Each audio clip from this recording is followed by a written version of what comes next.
అందరికీ నమస్కారం. ఎలా ఉన్నారు అందరూ? Thank you so much each and everyone. ఇరు రాష్ట్రాల ప్రజలకి అందరికీ పాదాభివందనం. నన్ను ఇక్కడి దాకా తీసుకొచ్చారు. మీ ఇంట్లో ఒకటిగా నన్ను చూశారు. ఇంతకన్నా నేను చెప్పుకోవడం అంటూ ఏమీ లేదు. గెలవలేను అనుకున్న వాడిని గెలుపు దాకా తీసుకొచ్చి గెలిపించారు.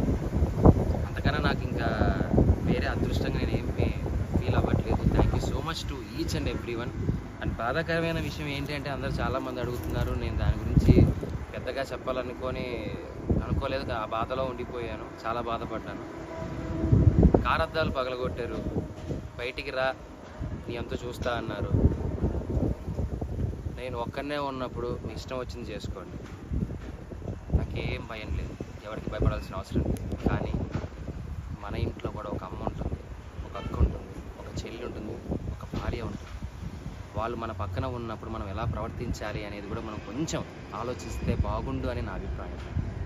అద్దాలు పగలగొట్టినప్పుడు ఆ అద్దం పెంకులన్నీ వచ్చి మా అమ్మగారి మీద పడ్డాయి, తేజు మీద పడ్డాయి. ఏమీ ఎవరికి కాలేదు కాబట్టి సరిపోయింది. అదే ఆ పెంకుల వల్ల ఏదైనా జరగడానికి జరిగిందంటే, ఆ రాళ్ళ వల్ల తల పగిలి ఎవరికైనా ఏదైనా జరిగిందంటే నేను ఈరోజు ఎవరిని కోల్పోయేవానో నాకు తెలియదు. ఇలాంటివి ఇంకెప్పుడు ఎవరికి జరగకూడదు. ఇలాంటివి ఎప్పుడు ఎవరికి చేయకండి. మీకు కోపం ఉంటే తిట్టండి, పడతాను. కామెంట్ పెట్టండి, చూస్తాను. ఇంకా కోపం ఉంటే వీడియోలు తీసి పెట్టండి. ఎలాగో పెట్టారు, నా కుటుంబాన్ని మొత్తం బాధ పెట్టారు. నేను ఏది పట్టించుకోవట్లేదు. ఎందుకు అంటే నేను నమ్ముకుంటే నా హీరో, నా గురువు మాస్ మహారాజా రవితేజ గారు, ఆయన వచ్చి నాకు అవకాశం ఇచ్చిన రోజు నేను గెలిచాను. నేను బయటికి వచ్చిందే ఆ గెలుపులో వచ్చాను. కానీ గెలిచి ఒక ఆనందంతో బయటకు వస్తాను అనుకున్న నన్ను, నా కుటుంబాన్ని రోడ్డు మీద నించోబెట్టారు. అది చాలా బాధ వేసింది. పర్లేదు,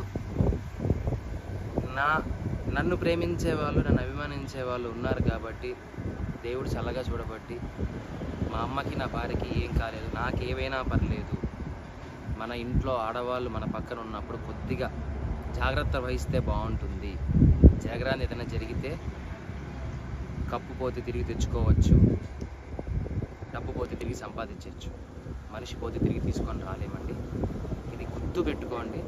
చాలా రిక్వెస్ట్గా అడుగుతాను, దయచేసి ఇంకెప్పుడు ఇలా చేయకండి ఎవరి దగ్గర. Thank you so much. ఇప్పటికీ మీకు నా మీద ఏదైనా కోపం ఉంటే ఎక్కడ రమ్మంటారు చెప్పండి, వస్తాను, మీ ఇష్టం.